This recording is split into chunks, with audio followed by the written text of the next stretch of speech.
I can still remember what it was like the first time I stepped into a race car. The sound of the engine, the anticipation, but I never could have imagined where this journey would take me.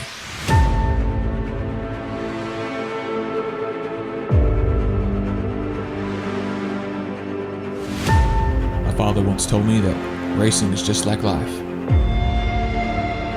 You have to stay on your toes, because you never know what's around the next corner.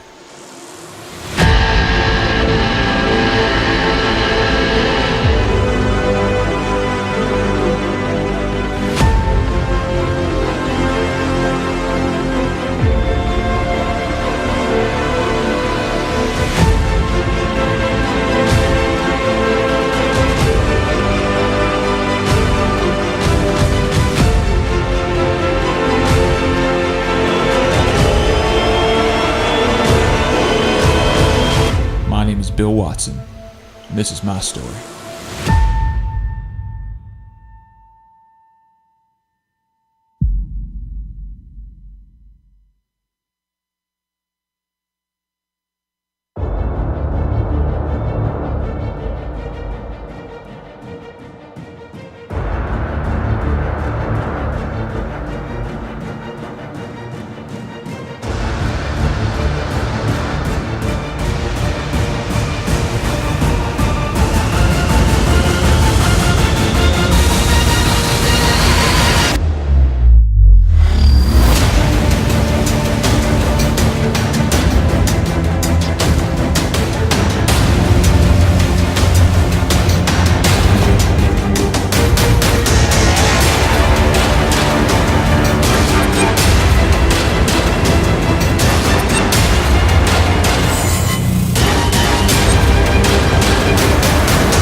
This is the original esport racing game. This is iRacing.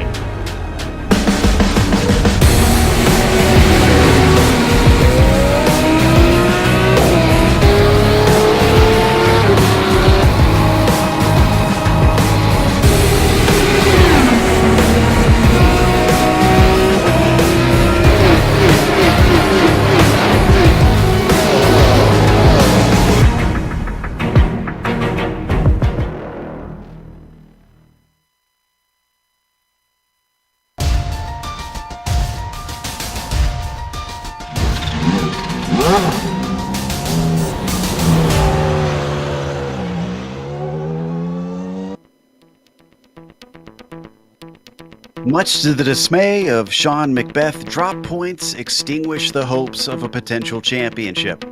But champions never stop fighting and never give up. Today's race offers a chance to assert himself and carry momentum into the next season. Last round saw himself and Modoff fighting for the win all the way to the checkered flag. So will we see more of that thrilling action today? We'll find out soon as we get ready to watch round 10 of the PRL GTE Sportscar Series. And you'll see it all live here on the Global Sim Racing channel and the iRacing Esports Network. Hi, I'm Joe Peak, and with me in the booth is Samuel Ryman. Behind the scenes is our director, Sean Crackers Ambrose, and he's using cameras provided by Dougie Beard. Sam, Daytona sees action from these GTE cars in the real world as IMSA's GTLM class, so what's the action going to be like on this incredibly fast oval? Well, the Daytona Roval Joe is always quite a unique course, especially because of the long straightaways around and the banking around here, where these GT cars are flat out, can lead to lots of drafting, lots of packs. Normally it serves as a very exciting season opener for IMSA series, as well as many various sanctioned league and hosted series on the iRacing service.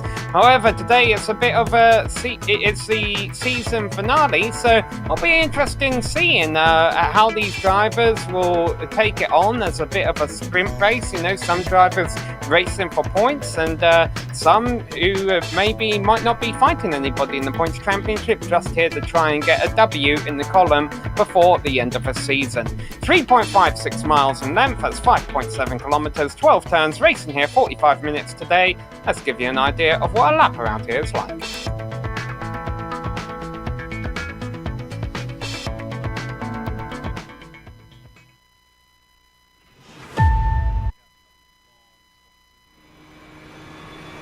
All right, we've got Taylor Burris in the GSRC4 GT, so let's do a lap around Daytona. Right away, you've got the difficult braking for turn 1 to tackle. The transition off of the banking can often unsettle the car, plus you're turning and braking most of the way into the corner. Despite all this, it's still one of the most popular places to pass on the lap.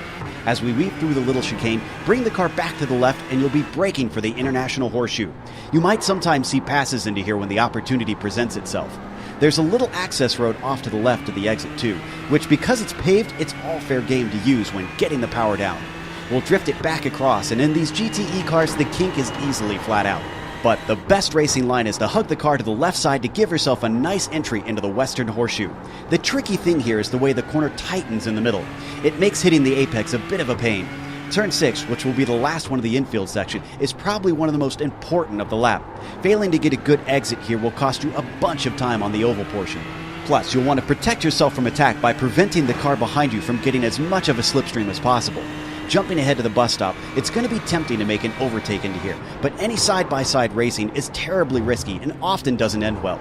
Once again, because we'll be flat out for a while, getting on the throttle smoothly and early will pay big dividends. And just like before, draft battles are probably going to be playing out all day. But as we bring it to the line at the Tri-Oval, you've now hopefully finished a lap around Daytona.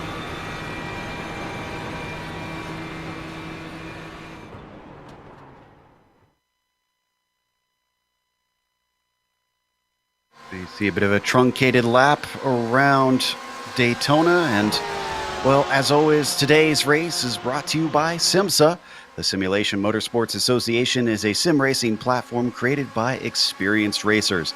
Established in 2015 and supported by the International Sim Racing Federation, the association is bringing together organizations and communities to further promote sim racing globally.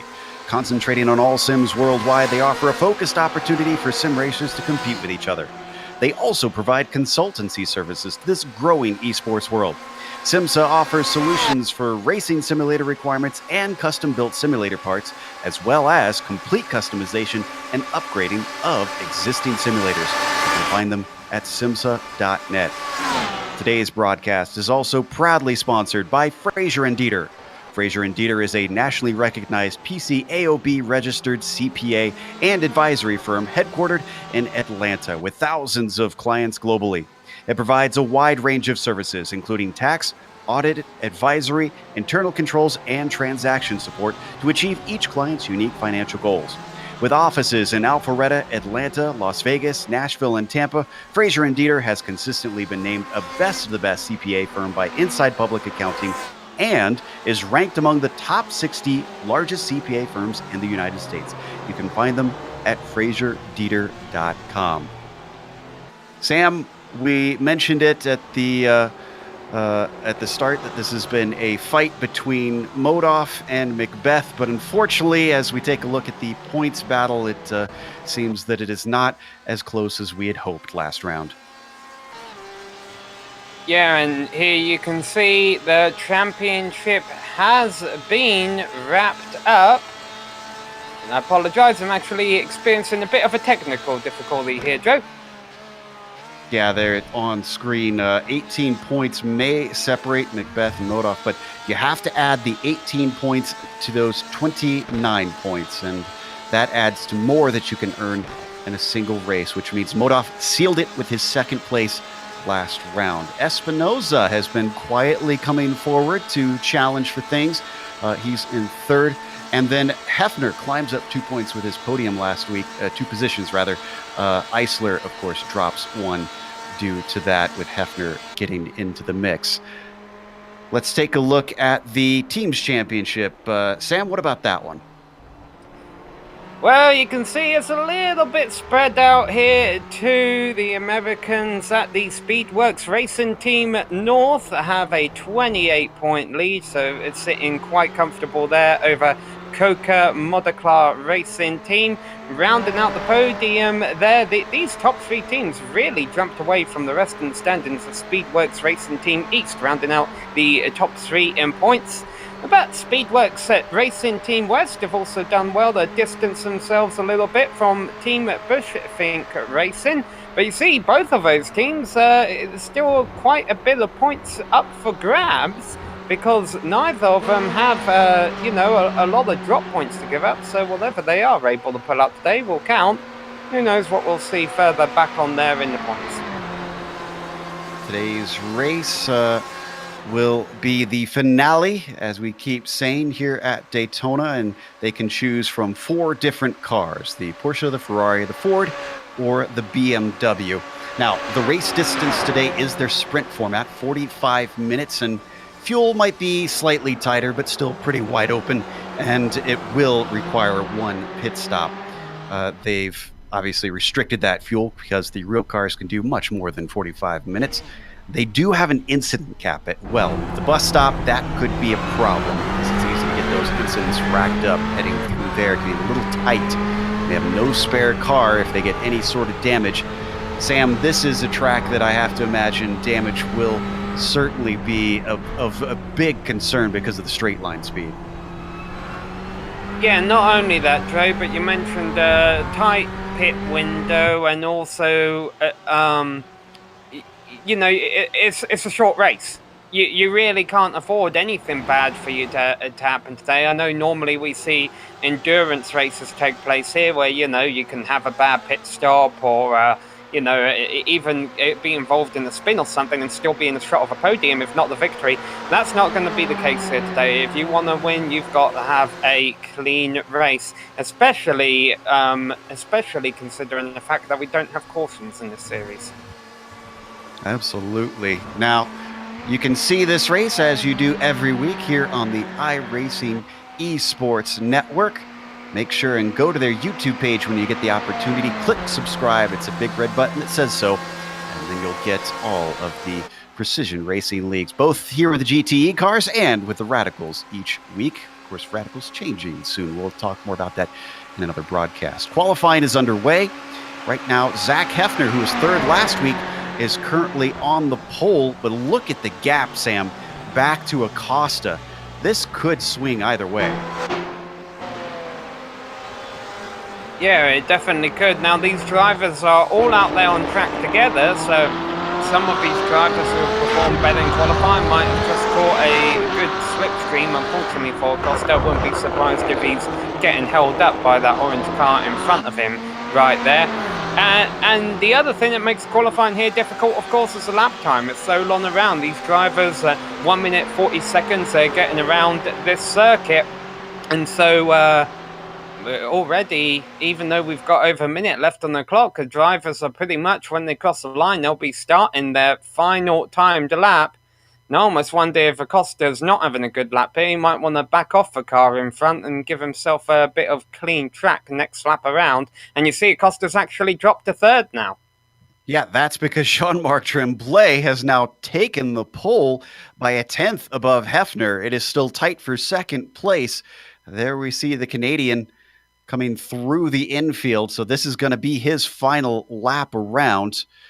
Costa's just coming around to start, so he'll get one more, depending on how this one goes. The number 19 was not faster that time by. It was a 1:41.7 for him, so he's definitely got to hustle. And even if that was his fastest lap, that would have him about 6 on the grid right now. These times are quite tight, which is, saying something considering how long a lap around here is. The driving 23rd and last right now in qualifying is Manuel Paredes, but he's doing that with a 1:44.0, so less than 3 seconds. Now the checkered flag is out, so these drivers finishing off their lap streams. Le Bon that doesn't go faster. Zach Hefner, who currently sits in second ever since Jean-Marc ran that quick lap, is coming around the 1-2-3, came in with a splash. Let's see if he can get himself one more win before the season is over. At least one more pole, maybe. He crosses the line, and that lap, unfortunately, does not count for Hef. Let's see. With the times being so tight, keeping an eye on everyone in the field, if they pick up a few tenths, they could jump up a couple of rows. Leif Peterson, currently sitting in 6th, is coming around. He's going to finish the lap soon. Just went through the bus stop. The 913 actually giving a nice tow to Uribe, and he doesn't want to anymore as Uribe is going to go on by. He's sitting in 11th position.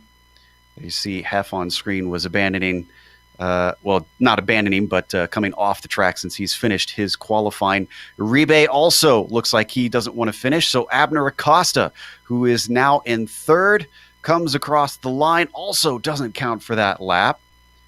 And I think that actually might be it. Indeed, that is all of our drivers here for the qualifying, having finished for the final round of the PRL GTE Sports Car Series.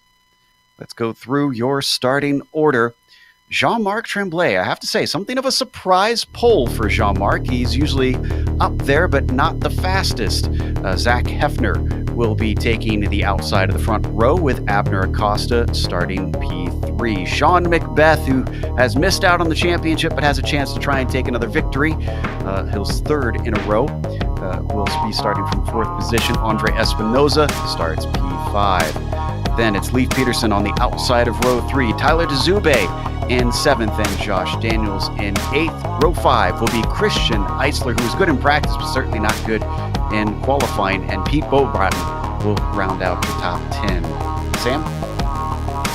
Yep, all of those within a second of pole, such as the case for our driver starting from 11th place. And that's Pablo Valenzuela Uribe.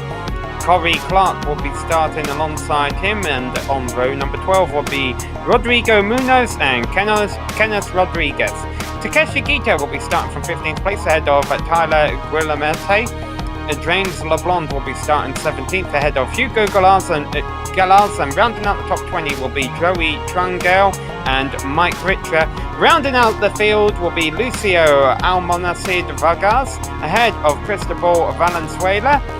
Manuel Paredes will be starting on the last row ahead of Gary Schilling. Gary didn't turn a time. He did get out there on track, so it does look like we will have a 24-car field.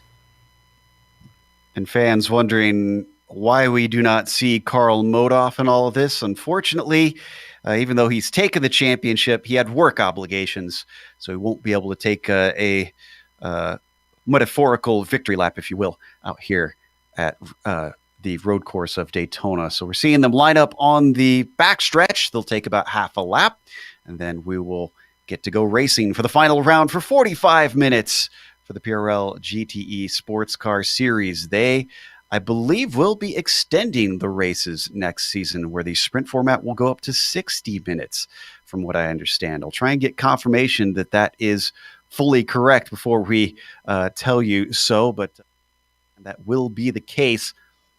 You can see they've recently updated Daytona here on the iRacing service. The grandstand's now gone, sadly, on the super stretch, with a bunch of the billboards now put in place. So we wait for the Porsche pace car get ready to take off. Sam, one of the things that I guess these drivers get to experience that NASCAR tends to experience here is that pit entry.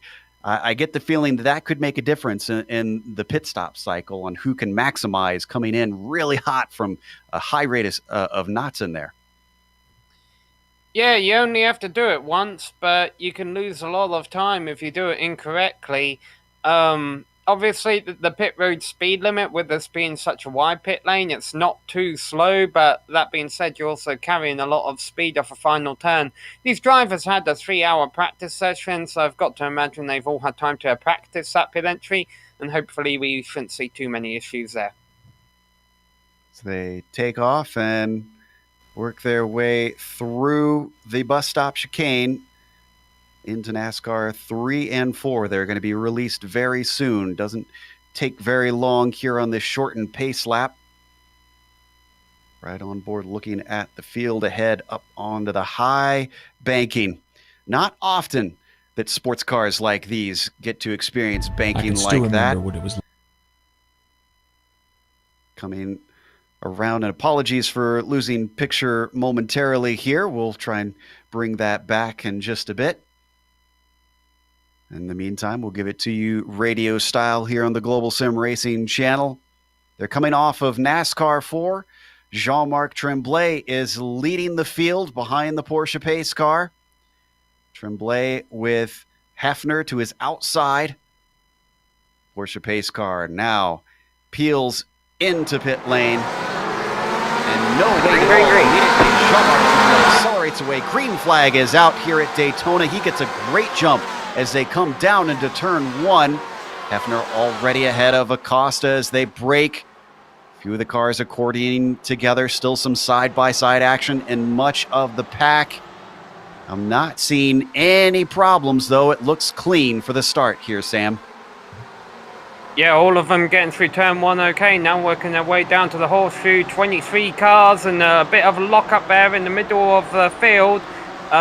One driver didn't start, Gary Schilling. He actually lost the connection, and one car wide on the horseshoe back there. Looks like Takeshi Kita, who falls all the way to the back of the field, but otherwise is able to keep going through the western horseshoe now. And soon they'll be out of the infield portion onto the oval. Jean-Marc Tremblay, your leader, ahead of Zach Hefner. Ooh, that Ferrari looks like he's got a good run. Sam, I'm wondering, we'll get a good feeling for the toe right here, but is it going to be enough? Well, I think you've got to try to. You know, normally in endurance races, you might just sit back in second, but this race is going to be over in a hurry for these guys. Hefner not going to make a move, though. He's happy just sitting in second for now. And they'll work their way through the inner loop. Tremblay leading Hefner, Acosta in third, and Macbeth. And all these drivers got to be careful not to be too liberal with using the grass on the exit of the inner loop there. They can get a slowdown penalty. Right on board with Hef. And he's getting a very good tow through NASCAR 3 and 4. This time he is going to look to the inside of Jean-Marc Tremblay. Is he going to be followed through, though? Because that's Abner Acosta in that BMW. He's got the inside of our pole sitter, Jean-Marc Tremblay. The Porsche trying to gut it out the long way around, but there's no grip on the track right now. He slots back into third. Yeah, found a nice little hole there to slide in, otherwise he'd be in trouble. To his help, of course, is the fact that Sean Macbeth running behind him is a teammate of his in the green and black number 252 machine, running in fourth position. So we got a new leader, Hefner, leading them around, but still the rest of the field within striking range of him, and let's see if any of them try and make another draft pass when they get back up to the banking.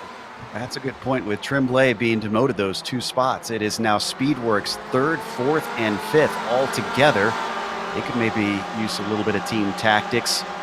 I think it's Zach Hefner that really needs to maybe sweat a little bit, because last time he was ahead of Abner Acosta at Road Atlanta 1 week ago. Acosta outbraked himself into the chicane and plowed into the back of that gold and white Ferrari. So as they come up to the bus stop for the second time, not going to run into him, thankfully. He's figured out his braking points, following closely behind Zach. And both of them clean off of the chicane on the banking once more. I think Tremblay's trying to get a run here. You see how he's a lane up. He's not getting the best draft off of Hefner there. It's not exactly getting great gas mileage doing that, but no, he's not going to do a run. In fact, the change for position is for third. Sean Macbeth going underneath his teammate. He said, okay, Tremblay, I gave you a break a couple turns ago, but I'm taking third now. Indeed, the number 252 gets into line by the time they turn into turn 1. Some action behind them as well. Looks like Dzube in 7th place, being hounded by Josh Daniels. In fact, they've got a little bit of train themselves with Mo Broughton and Eisler amongst them. Yeah, it's really been a clean opening couple of laps, Joe. Haven't really seen any incidents. All 23 cars that took the green flag are still running within striking distance of one another. In fact, 12 seconds covering that whole 23 car field, and no really big movers or big fallers. Really, the biggest gainers have only picked up about 2 or 3 spots right now. Drivers glad that it's a little bit calm to try and suss out this race, since it will certainly offer some unique opportunities with that drafting. And as we go from above, you can see that they're spreading out significantly this time out of the infield. That's Daniels dropping off of the back of Dzube, and now Mobrotten, who in his BMW could have maybe taken a look but decides not to. He stays in ninth. Costa had a little look at Hefner though. Tremblay put a couple of wheels off, exiting the inner loop there, but I don't see him slowing down, so he hasn't got a slowdown penalty from that. In fact, he gets a nice run on his teammate Macbeth. We've got a battle for third again, Joe. I don't know how much of a battle it'll be between the teammates, but at the very least they'll switch positions. By the way, Gary Schilling did rejoin the server. He is running 2 laps down in 24th place, but in third place now is Tremblay once again trying to work his way back up towards the front. We talked about these drivers being on a team. I wonder if they're trying... Whoa! Was a big slide out of the first turn from Jean-Marc Tremblay. Forces him off into the gravel in that short little chicane. He's losing positions, and it looks like Espinosa's going to go by. His other teammate, Leif Peterson, takes a little bit of a look, but finally he stops the bleeding. I think you were about to say, Joe, are these guys working together to try and keep up with the top 2? And that could be the case, but the problem is that big slide from Tremblay is obviously going to cost them positions, time to the top 2 rather, and Zachary Hefner and Abner Acosta might be able to take advantage of this and try and pull away. I think we have a replay spooled up of that incident with Tremblay. Let's take a look at what happened here. We'll have to back up just a little bit more. You can see the results of it. Here we go. Perfect view. He looks fine going in. Maybe just greedy on the throttle?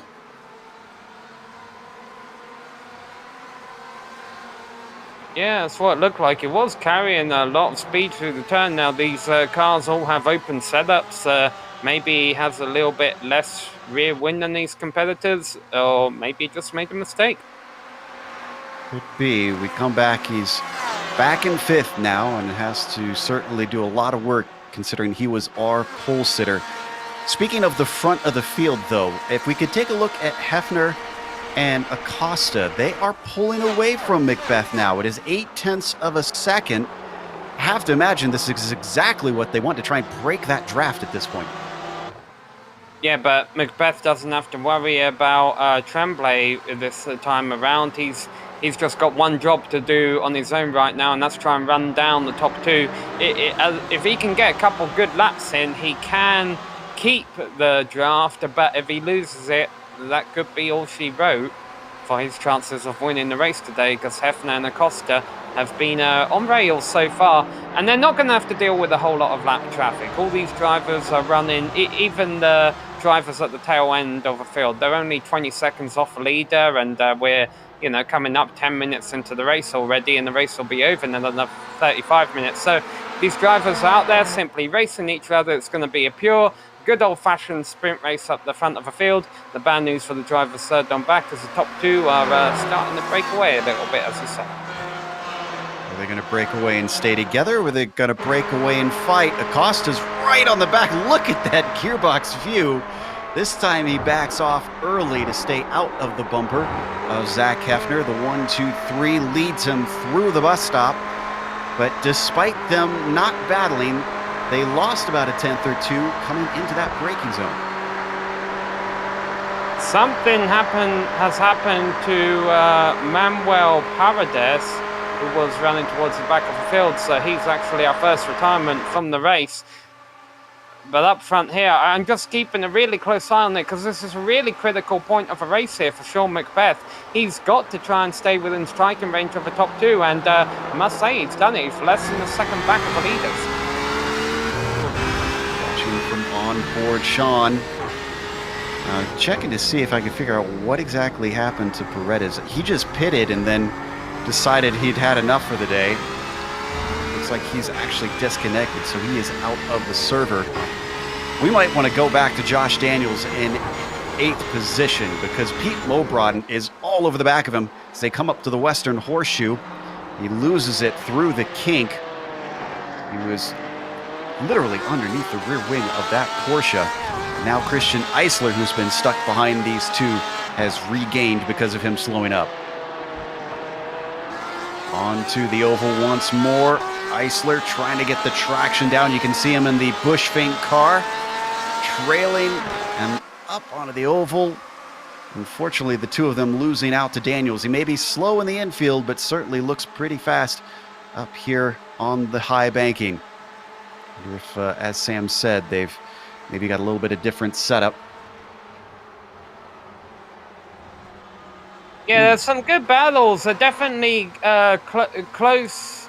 Cars staying within close contact of another all throughout the field, as you mentioned, Joe.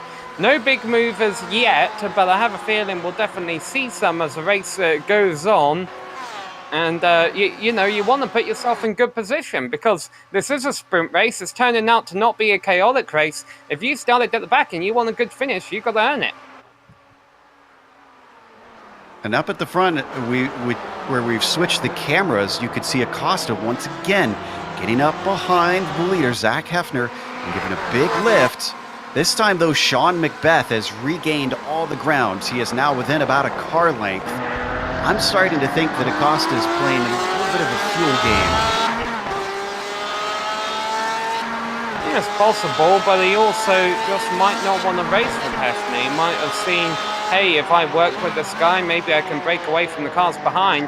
That hasn't worked, though, because McBeth has came back in and he's brought with him Espinosa, Tremblay. I mean, to be honest, every driver back within 10th is still within, it's still getting a draft off of the car in front. After 10th, we've got about a 5-second gap back to Pablo Valenzuela Uribe in 11th. Going back to that battle. Uribe being chased by Corey Clark coming onto the banking through NASCAR 1 and 2. Uribe is exactly where he started this race. Same thing with Corey Clark. Both of them kind of just cruising. Let's see if they're working the same way that the leaders are. Or are they a little bit more excitable? And Corey Clark not going to do anything coming towards the bus stop. Weaving their way through, back onto the oval once more. Uribe in that Ford looking very, very solid. Well, the Porsche not exactly moving around that much, not as fast as that red and black machine. Yeah, I definitely would say most of the action is up front as these drivers fight for the victory in the final race of the season. And as you mentioned, Joe, sometimes at Daytona, especially with our champion, our champion not being in this race today, it opens the door for the drivers who might not always be up there fighting for the victory. And especially, you know, the Daytona Roval is a specialty course. Some drivers perform better here than they do at the, you know, your traditional road course per se. And so some drivers may be seeing this as a very strong opportunity for them today to get this victory, the cap off the season. But right now, it looks like the top four are starting to build a bit of a gap on the cars behind. And the sun has just gone behind a cloud, so the track might start cooling down a bit. We'll see if that changes anything. Yeah, it is 100 degrees on the track surface right now, so it is relatively hot. You can see the conditions. Not too much of a wind, and as is typical for Florida, slightly humid out there, so a little bit more to punch through the air. And speaking of these drivers trying to take advantage of the lack of motoff, I mean, let's talk about those motivations. Hefner hasn't won since Monza. That was quite a few rounds ago, even though he's had pace for much of the season. Abner Acosta, he's not won since Road America, which was about 3 rounds ago, and only one victory despite showing a lot of pace. Then you get back to third place as we watch them come through the tri-oval. Sean McBeth, he's only got 2 wins. He's lost the championship. At this point, he probably wants momentum on his side coming into the next season. He wants to show that he can be a force to take it to What is Acosta doing? Boy, he keeps poking his nose out. I don't know if he's experimenting here, Joe, just trying to see. Oh, sorry, we've got bigger trouble back in the field. This was Christian Eisler. Oh, it was big, big problems. Josh Daniels absolutely got plowed into, and Pete Mobrodden, wow, did he actually get through this? I think Pete managed to do it. No, he got a little bit of a touch, but you're going to see here, still avoided most of the trouble. That's Eisler in the white and black machine down at the bottom. Completely missed his braking. Well, to his defense, red and black car in front of him there was a bit slower into the turn, but yeah, you're right, as your responsibility as the car behind to judge your braking off the car in front.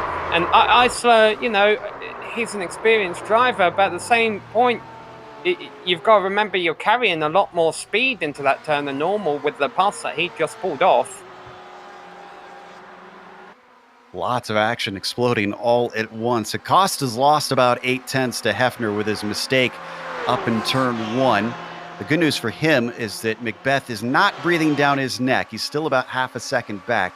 That could, of course, change depending on the runs they get onto the oval portion.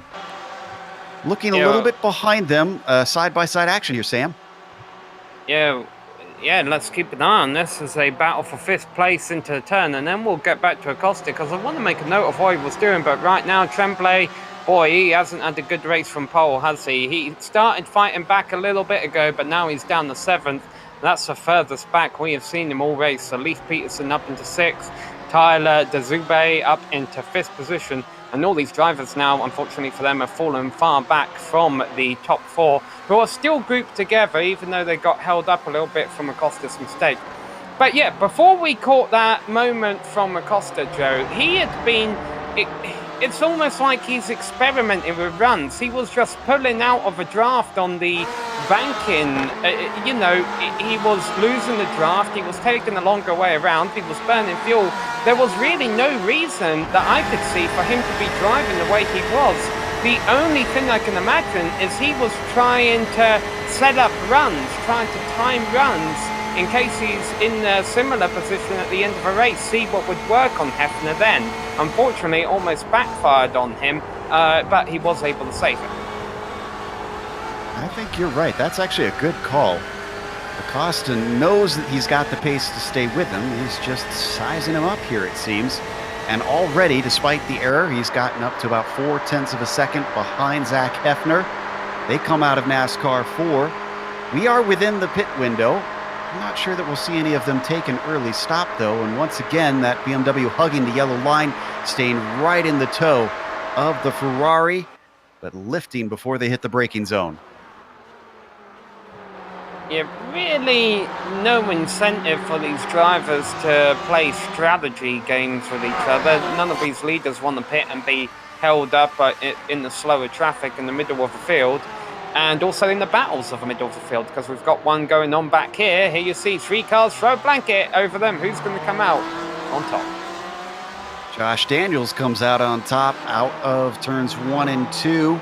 Clark slots in behind in 10th place, and then 11th, that's Pablo Uribe, bit wide, coming off the International Horseshoe. Corey Clark barely holding onto it and keeping it out of the grass. That means that Uribe is now all over the back of him. Is he going to try and make it go? No, he's going to stay in line.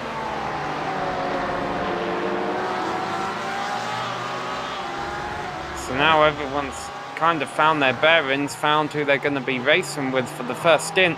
And like you say, Joe, like we were just mentioning, there's not a whole lot of strategy you can play during this race. The drivers you're racing with now are the drivers you got the beat to the checkered. Certainly seems to be the case, although we could still get more problems like we had with Eisler, where drivers get into each other, maybe clip the wall, spin, and find themselves farther down the field. It's always worth continuing to fight for these 3. Continuing that fight into the bus stop. Nobody poking their nose out quite yet, but a really good run from Corey Clark. Almost gets held up coming out of there, and that actually brings Uribe up into the mix. They're both looking a little bit high. Could we see a 3-wide situation start to develop here? Uribe backs out of it. Oh, Hefner's gone really wide in the first turn and lost the lead. Acosta has taken the lead of the race. The second lead change we've seen now, about 20 minutes in. Let's take a look at how this all happened. Looks like just plain old driver error from Zach Hefner. Great job of him just blending right back into the line before Macbeth could take advantage, though. Maybe he wanted to do that. Let him through and ride a little bit behind. I feel like there's less dangerous ways of doing that. Maybe on the banking. Our camera guru, Dougie Beard, has got the fastest drone in the business then. Beautiful shots around here. And this train of 4 has spread away from Dzube, who's currently our 5th place driver. Espinoza rides in 4th at the tail of it in the 87. The 252 is our 2nd place championship contender, Sean Macbeth, in 3rd position on track. And then Zach Hefner, who recently gave away the lead, trails behind our leader, Acosta, in the number 19 car. We ride on board with Espinoza, watching the top 3. And they're catching the lap car of Gary Schilling, who had the connection issues right before the race start, which unfortunately has put him down 2 laps. So the drivers won't have to deal, and he's still having connection issues now. The leaders won't have to deal with a whole lot of lap traffic, but that could be an opportunity for a driver such as Espinoza. When they do catch him, he might realise, okay, this is when I've got to try and make something happen. Hefner really getting close to Acosta on the brakes here. Poked his nose to the inside of the International Horseshoe. Both of them get a decent runoff, even though we can see Hefner right in the tire tracks as they come through the kink. They are just going to catch Schilling possibly at the right time. I think they'll get him on the oval here. It depends on whether or not Schilling pulls out of the way for them. Let's all 4 through. It's a little wide off of turn 6. He pulls down low early. Looks like Acosta's going to manage to get side by side. He's got the momentum. The draft helping Zach Hefner get on through. That looks like a lift. Schilling now dropping back. Yeah, landing the top 4 by. Hefner did a really good job to use the draft that he could get, though, but still too far back to make anything happen on Acosta here. And I've got to imagine now these drivers have got to be a little bit weary of the space in between each other, because you got to know when your competitors could be pitting. Change for position between Daniels and Uribe. Pablo manages to overtake on the banking of NASCAR 1 and 2 and sets his sights on Corey Clark.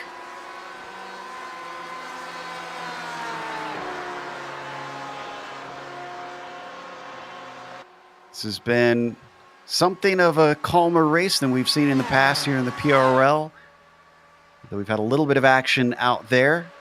A lot fewer mistakes and a lot less side-by-side action, which is going to pick up once more because Corey Clark has Uribe and his Ford up on the high side. Can he get the Ford woed up in time? He's trying to work the long way around, but it is not going to work. Clark retains 9th place. And right behind him, you saw Joshua Daniels come into the pits. He wasn't the first one, but I have a feeling the rest of the field won't be too far behind him. As we mentioned, a narrow pit window here today, and we have gone over the halfway point. A lot of those cars you see in the pits, unfortunately, are cars that have sustained damage early on. Now, did Kita sustain damage? I've been seeing him in the pits for a while, about 3.5 minutes now. Yeah, I think he has been involved in an incident because he's been voicing his displeasure on the chat from what I understand. Whoa! And Vargas loses the car coming into the Western Horseshoe. And in all of that, James LeBlanc misses him about 2 or 3 times as he comes across the track. Well, those drivers might have been voicing their displeasure about each other. If that had ended in tears, and somehow it didn't. I'd love to get an onboard from LeBlanc. I'm not sure if that was luck or just great heads up from the Fluffy Kitty Ninja driver to manage to avoid all that. And yes, Sam, we have a team named Fluffy Kitty Ninjas in this series. The ninja part seemed quite appropriate there. That's a good point. Dezube and Peterson into the pits. They've been running nose to tail in 6th and 7th. Their pit stalls are practically next to each other. So who will win this battle? Mo Broughton also comes in behind them. So as a few of the drivers behind them continue on, they're going to slot back in the field. Now, you've got to imagine, obviously, with such a short race and not exactly the most abusive track on tyres, no one's going to be taking tyres today. Gary Schilling is the lap car getting in the way of Dezube here. He finally gets by without getting held up too much. They've all come out in a bit of traffic because Cristobal Valenzuela and LeBlanc, who ahead of them have not stopped, have no obligation to pull over with about 19 minutes left, and they could still go a few more laps if they so desire. Vargas and Peterson. Looks like Peterson has just come out of the pits. Vargas has yet to take his. We saw him have his spin coming into the Western Horseshoe a lap ago. No such problems this time. Back onto the oval. Highest pitter is Dezube currently. And I want to apologise to Keita. He actually wasn't voicing his displeasure on the chat. He was telling people not to voice their displeasure in the chat, so my apologies there for that. I'll tell you who hasn't pit yet. Our top 4, they are still out there running nose to tail. I've got to imagine they're destined to come in soon. On screen in the meantime, Valenzuela and LeBlanc duking it out. All the while, Tyler Dezube probably hoping that he hasn't exited the pits into a mess here. He's going to get a nice run out of the bus stop. He's going to get a tow. Let's see if he can use this well. His teammate going up to the high side. He's going to let him through just as Dezube. Oh, and actually LeBlanc is going to come into the pits as well. Dezube uses the run on Valenzuela to take the low side down into turn 1. Does he get it wound up just enough? I think he's got control of it. That moves Dezube up into 9th. Man, he really forced that hole down on the low side there, but Valenzuela probably didn't even know he was going to be coming underneath. Probably didn't think he left a hole, but Dezube said, yes, he did. That now leaves Peterson to try and make his way through the traffic that is yet to pit. They come through the kink down into the Western Horseshoe. Watch from Peterson's perspective, a train of 3 cars that he now has to overtake.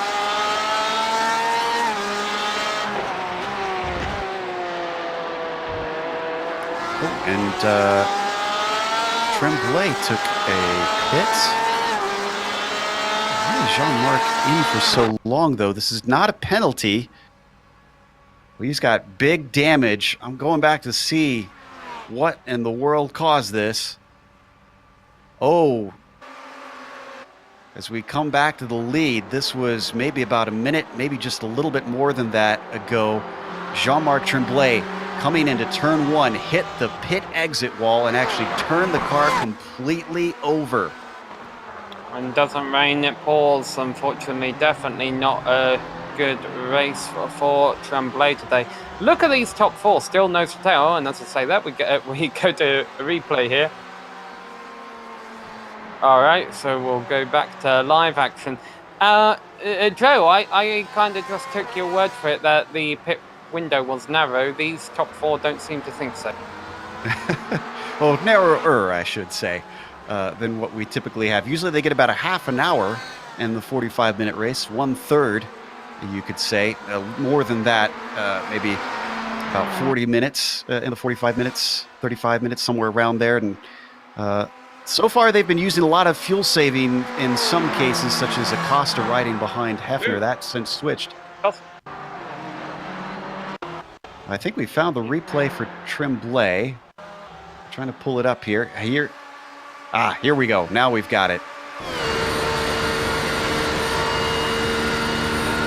You know, this looks embarrassing, Sam, but I can say in my some of my 24 hours of Daytona, I've done this myself. Oof.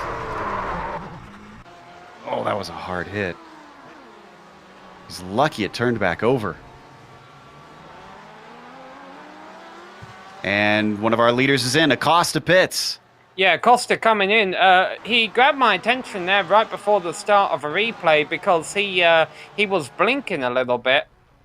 So now Acosta is in. The rest of the leaders aren't in. So, barring any drama here in these pits, still shouldn't take any time. Should just get a splash of fuel, be back out quite quickly, and hopefully we'll still have a 4-car pack to battle for the win. Behind him, Clark and Valenzuela also pitting, and indeed, you were right, Acosta. Just as much of the strategy has been all season. No tires, just fuel. And he's out in 4th place and in clear track. Ooh. Look how busy pit road is. Which tells me that we're about to see 3 more cars come into the pits, named Hefner, Espinosa, and Macbeth. Still waiting on them to enter. They're coming around NASCAR 1 and 2. Look how much they've spread out this lap. I mean, they were all nose to tail just a couple minutes ago. It looks like the biggest loser in that is Macbeth, though. He gains a little bit under braking coming through the bus stop. These 3 and Munoz are the only 4 drivers that still need to take a pit stop. They're coming around towards that pit entry. What's Hefner going to do? He's staying low. And he's in. They'll come in. Whoa, very late on the brakes there for Macbeth, but I think he pulled it off. Yeah, I think he was down to the limiter in time. So what's happening with Acosta? He's ahead of Munoz, the last car needing to pit. Acosta with a 11-second stop. Others have now hit their stall. Hefner in. And it's a little bit of a longer stop for him. Is that going to be enough? First. To the outside, that's the car they're fighting, who's already got his speed up, his tires all heated up. Abner Acosta looks like he's just going to get around in time, and he's going to retake the lead. Oh, Hefner was close to putting his wheels over the white line there. I hope he doesn't get a penalty for that. But even though Hefner not able to take a lead from Acosta, the key, Joe, is he's still within striking range. Now, the next couple of turns, he's going to have to hold on quite tight because, as you mentioned, his tyres are going to have to cooled off a little bit, sitting in his pit still. He's just got to try and hold on to Acosta here. But that being said, Acosta's got to try and pull away. You know, his tyres are warm. He can try and take advantage here, but he's not able to do that. And Hefner is going to have his slipstream going around the oval. It is essentially a 4-car fight for the victory with 6 seconds back to Zube in 5th place. He is well out of contention unless these 4 all tangle and have a massive accident. Let's hope that we don't get that. 12 minutes left to go. How is this going to shake out? I honestly, Sam, think any of these 4 could be our victor. Yeah, so now you've got to start thinking of how have they approached today's race. We've seen the mistake from Costa when he was running in 2nd place. We saw a mistake from Hefner when he was running the lead. Andreas Espinosa and Sean Macbeth have kind of just been sitting there. We don't really know what they've got yet. Now, as Hefner, he had a nice run on Costa there, but didn't do anything with it. Stayed 2nd. Could have if he wanted to, but not sure that he would be fully passed by the time they hit the braking here for turn 1. So they stay in the same order that you saw. Acosta leads, Hefner 2nd, Espinosa 3rd, Macbeth in 4th. Around the International Horseshoe, I get the sense that these drivers are all still pushing for all they're worth, trying to break away and see if they can get a little bit of an easier run to take the win. Down into the Western Horseshoe once again. Hefner just riding behind, looking for the opportunity. BMW, Ferrari, Porsche, showing you, despite the fact that this track helps out the cars that might be better with, straight line speed, the lower downforce settings, we still have a mixture of manufacturers up there battling for the win with these open setups. Very well balanced, I'd say. Though Hefner just keeps creeping up under that rear wing and drifting back by the time they hit the braking zone. They're going to come back on in NASCAR 3 and 4.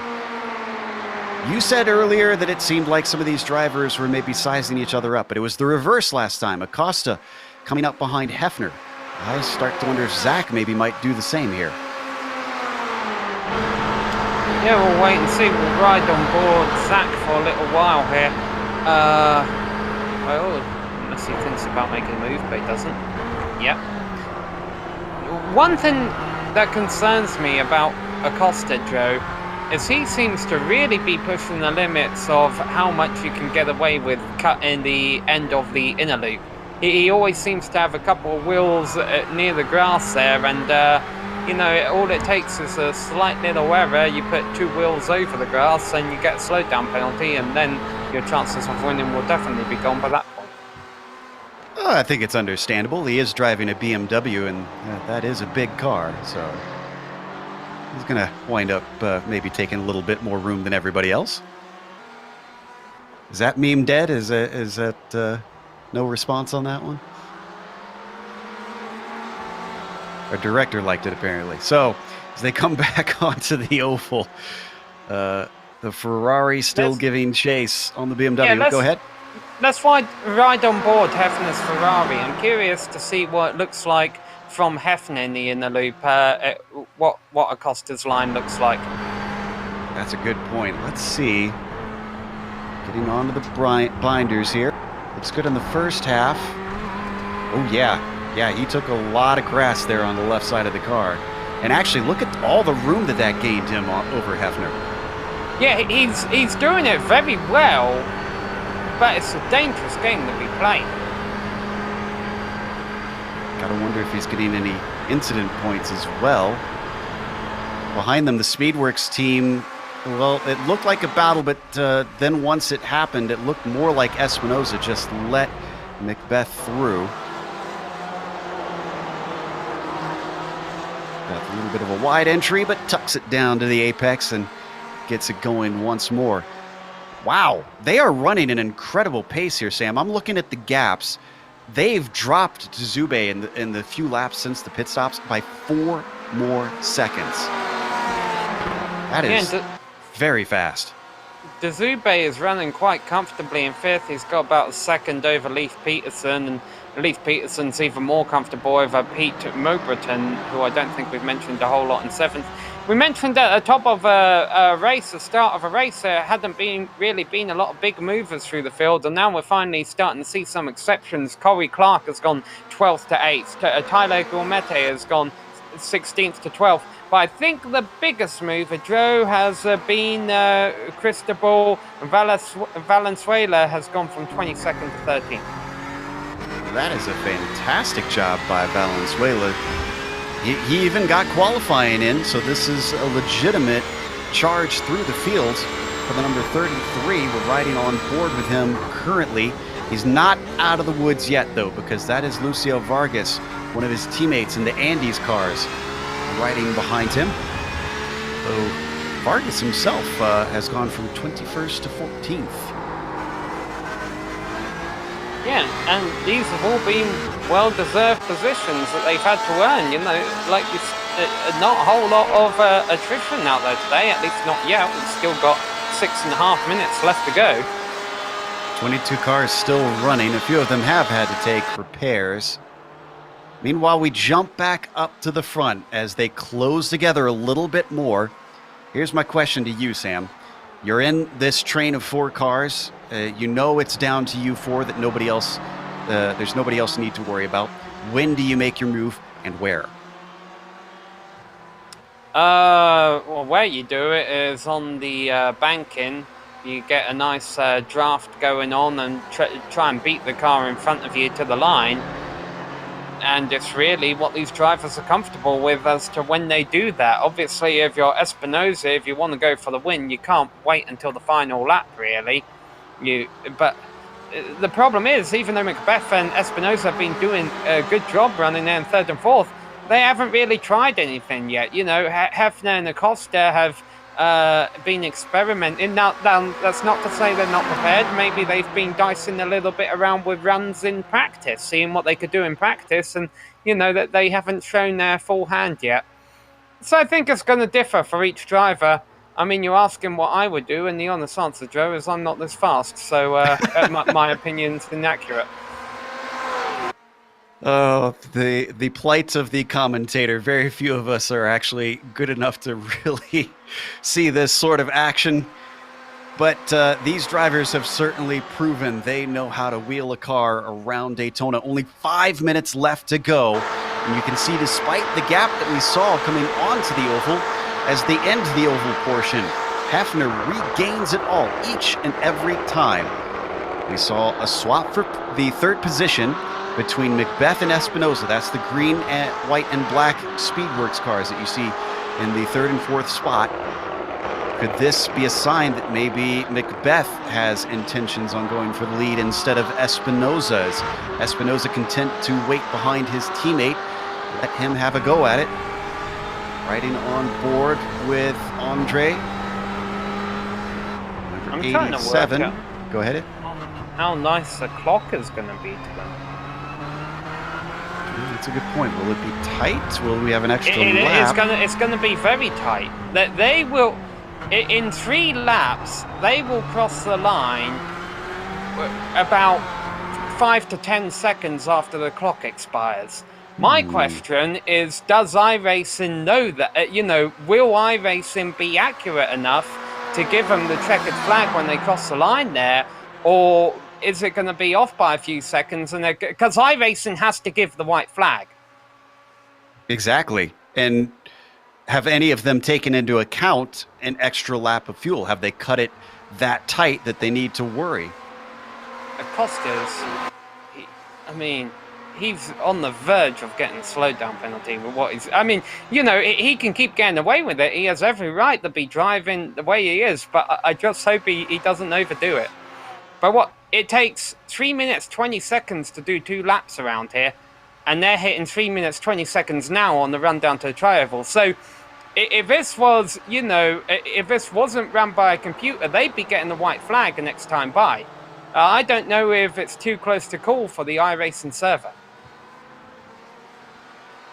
Acosta still leads. There was no move that time from Zach Hefner.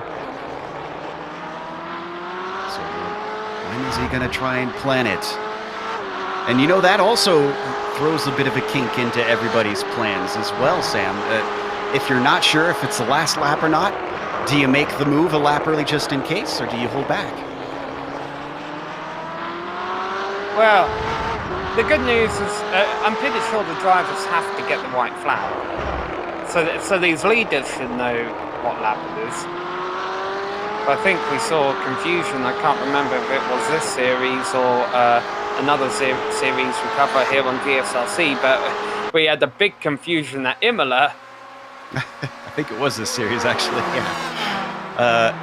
Pretty much every series that we've covered that goes by time at some point has had that close moment. Oh, and this time a defensive move. Yeah. He doesn't feel safe. Expected. He came back to the racing line. All of them cleanly through. Still nobody making any attempts. The only change for position we've seen since the pit stops has been what looked like an orchestrated move between Macbeth and Espinosa. All right, so are they getting the white flag? Oh, and he's going for it. Zach Hefner thinks now is the time to move. He goes to the high side, coming down into turn 1, tries to outbrake him, and he loses it. He runs into the corner, gets clipped, but only one of the cars gets turned around. It is Abner Acosta. Hefner gets a little bit of a break as Macbeth and Espinosa get through. Yeah, Hefner's got a nice gap over Macbeth and Espinosa there. Acosta gets re-going in 4th place, but obviously he won't be happy about that, although it's he was the one who drove into the wall. I think Acosta's damaged because he looks like he's limping. Let's watch the replay to see if we can assess just how much he got from that. And what poetic irony that this time it was Acosta who unfortunately loses out from bad braking. Oof. Oh yeah, that was all him. I was wondering if Hefner had squeezed him, but no, that wasn't the case. He completely lost it under braking. Watching it from above one last time. And we got to get back live here because we're not sure how many laps we have left. Acosta's losing ground to Dzube just as Hefner is coming through NASCAR 3 and 4. And the white flag comes out. Last lap, it took an outside pass and a daring move. He did get a little bit of contact, but the 1-2-3 car is going to take his second victory of the season at another high-speed course. Oh, is he out of fuel? It was close, but I think Macbeth in second, Espinoza in third, and Acosta is going to be able to get to the line before Dzube, but he loses out on victory.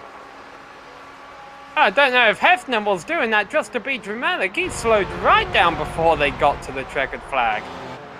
He's still rolling. I think that was just a dramatic move, so I think Hefner's good enough. Meanwhile, Corey Clark comes across in 8th position, just ahead of Uribe. And Munoz is going to be in a tight battle. Yeah, 16th place is quite a scrap, and as you mentioned, 10th, 11th, 12th positions here. Oh, it was a good scrap, but LeBlanc was much stronger coming through the bus stop. Richter loses out big time, even though he's going to get some draft. I think he is not nearly close enough to try and take this away from the 007. Yes, the battle for 16th and 17th will end up going in James LeBlanc's favor. The last battle that we've got, Trungale follows them home as the last car on the lead lap. We'll come back after a short break on screen. You're going to see all the upcoming races here on GSRC. Then that will be followed by the unofficial results as well as driver interviews. So stick around.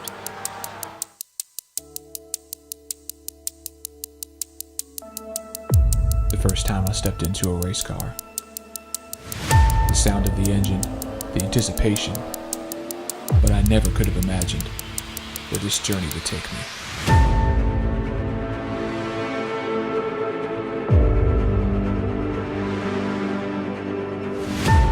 My father once told me that racing is just like life. You have to stay on your toes because you never know what's around the next corner.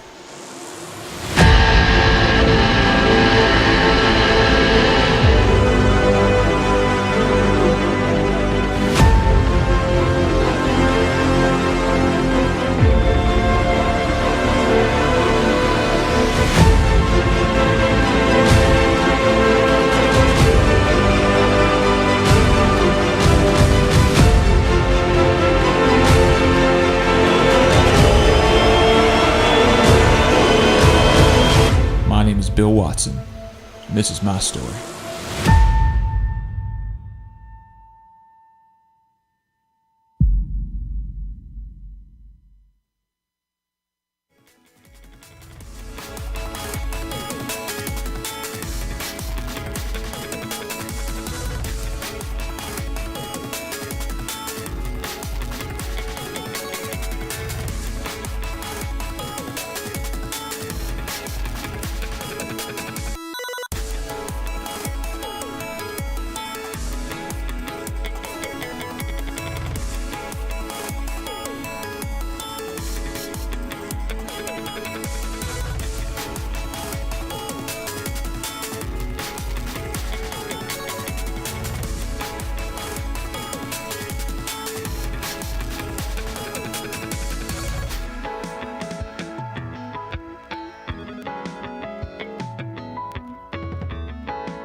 Welcome back to Daytona International Speedway. We just watched the last round of the season for the PRL GTE Sports Car Series. And though we didn't have Modoff here to take his so-called victory lap, we did have a great fight for the lead. And Zach Hefner, who came in partway through the season, seems to really like these draft tracks. He won at Monza, and he wins at Daytona. Sean McBeth couldn't make it a hat trick of wins at the end of the season, but he ends with 2 wins at the previous 2 rounds and a second place here. He leads Andre Espinoza to the line. His teammate finishes off the podium, Abner Acosta. He was trying to hold on to another victory, fighting with Zach Hefner, but just lost it under braking in turn 1 on the final lap and finishes in 4th, limping home ahead of 5th place Tyler DeZube. A quiet run for DeZube to take that P5. Leif Peterson going from 6th to 6th, a bit anonymous, but still a good effort. Pete Mobrotten finishes 7th, with Corey Clark finishing 8th behind him. Pablo Uribe gets 9th, and Josh Daniels winds up going down and finishing 10th. Starting page number 2 in 11th place is Rodrigo Munoz ahead of Tyler Grulamete. Lucio Almonacid Vargas will be ranked in 13th position ahead of Cristobal Valenzuela, one of our biggest movers in the field from 22nd to 14th. Actually, Vargas as well from 21st to 13th. To 13th. Hugo Galaz comes home in 15th position ahead of James LeBlanc, who got 16th place from Mike Richer on the final lap. Joey Trangel is our last lead lap finisher in 18th position. Then we get to the cars that had trouble. Takeshi Kita, Gary Schilling, who had the connection issue at the top of the race. And then on our last page here in 21st position is Kenneth Rodriguez ahead of Christian Eisler. Jean-Marc Tremblay, our pole sitter, which was one good thing he could say about today's race. And Manuel Pardes rounds out our 24 car field. And at the top of that 24 car field was Zach Hefner taking win number 2 of the season. Zach, we watched you kind of waiting behind after you lost the lead behind Acosta, and it seemed like you were sizing him up. Then suddenly you came to the line up with about the white flag waving, and it suddenly, did you notice that Acosta was losing it inside you, or were you surprised when suddenly you got a touch? I was very surprised what happened. I looked in the rear view and I saw his car go sideways. I wasn't really sure what happened. I knew we didn't make contact. I felt like we had plenty of room, and I thought he collected everybody behind him either. I kept on asking the guys, everybody all right back there? What's going on? Yeah, it certainly was wild, especially after how calm you four had been post pit stop. But at the start of the race, you were leading for a little bit of a while. You were behind the leader for a little bit of a while, just riding behind Acosta. Were you trying to fuel save a little bit there? Yeah, so it's tough at these draft tracks. Like when you're out in front that long, you kind of got to make a decision. Well, am I going to stick it out up front and just try to, go my fastest, especially when the pit stops come around? Or do I take my chances, let the guy behind kind of lead for a good amount of laps, fuel save yourself? That way you can come out kind of equal. Kind of a slight science behind it, really. Yeah, I don't doubt that. And the other thing that we noted is that your last win was at a similar track at Monza, which is a lot of high speeds and tends to have draft trains. Do you consider yourself a specialist at these type of tracks? I seem to favor them, I guess. Yeah, I'm good at Spa too, which seems to be a draft track kind of in between a twisty track. So it's kind of got that, favoring towards the drafting too. And I have a car that favors the draft track with the 488. So, yeah, I like them. I don't mind. I love Daytona. I think it's a great track. I have fun too here. You've racked up a number of podiums with only a partial effort. Will you be back for a full season next season? Yeah, I think so. I think I made a decision today. I put my application in, so I think I'll be back with the teammate next season for the new team. Looking forward to it. Congratulations for the victory, and look forward to seeing you back in a couple weeks' time. Thank you guys. Appreciate it. Zach Hefner, your winner today. And then Sam is going to be talking to Sean McBeth, runner-up in the championship and runner-up on track. Yeah, Sean, I'm sure in both of those standings you would have liked to have been one position higher, but how do you call this race and the season as a whole? I know you probably didn't get the goal you were after, but there's still some good takeaways from it. Oh, totally. Yeah, it's been a great season. It's been a lot of fun racing, tough competition, man, really tough, which makes it all the more fun. But for my first time running with these guys, I'd say second overall is pretty good. Now, obviously, your chance for the win today was kind of taken away when you had to slow down from the spinning car of Acosta there with on the final lap, essentially. If that hadn't happened, did you have a plan to get up front and win this race? Because we really didn't see you making a whole lot of moves throughout the event. Yeah, I would have, if I was close enough, I would have gone for it for sure. But in the end, my whole goal was to finish the race, because if I did that, it pretty much solidified the team championship for myself and my teammate. So that was my main goal, just finish as best I can, and it all worked out. Yeah, it did all work out, absolutely. So, as you mentioned, your first season, you came home with second. Obviously, I can ask you what your goal is for the next season, but I have a feeling I know the answer. I'm sure you do. Next season, we're going for it, man. We're gonna try and get it. I finally clicked on something about halfway through the season. It was a little too late to do it this round, but yeah, next season we'll go at it just as hard as we did this time, and hope for a better result. All right, and the last thing I'll say, because I'm British, so I've got to say it. Do people let you into theatres with your last name? No, but people say I have a cool last name, and they always think, "Oh, the play." Yep, one letter short of it. Yeah, all right. Well, congrats on a solid first season with these guys, Sean. We look forward to seeing you back next year, seeing what you can do. Thanks, guys. Yeah, thanks for the stream. Want to throw a huge shout out to the team. Those guys are a big support, and they make all this so much more fun and more interesting and a lot easier. So huge shout out to those guys. Shout out to you guys as well. Thanks for streaming this and broadcasting it and all that. And see you guys next time.